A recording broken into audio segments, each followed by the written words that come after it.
মনে করেন আপনি আমাকে মিথ্যা একটা অপবাদ দিয়েছেন এবং ধুয়ে রেখে দিয়েছেন একদম মিথ্যা অপবাদ দিয়ে। যতক্ষণ আমি আপনাকে মাফ না করছি, কাবা ঘরে গিয়ে গেলাফ ধরে কান্নাকাটি করলো, এই পাপ মাফ হবে না ইনশাআল্লাহ। এই অবস্থায় মৌত হলে কি হবে? পরকালে দেখবেন আমি দাঁড়িয়ে আছি আপনার জন্য। আপনার হিসেব হচ্ছে, হিসেব শেষ। আপনি সালাত, সওম, হজ জাকাতের নেকি নিয়ে উঠেছেন, কিন্তু দেখছেন আমি দাঁড়িয়ে আছি, আমার মতো আরো 10 জন দাঁড়িয়ে আছে।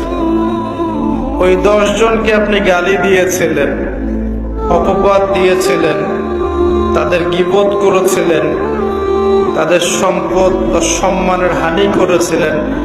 এখন কিয়ামতের মাঠে আপনার নেকি দিয়ে এই ঋণ শোধ করতে হবে, অন্য কোনো অপশন নাই।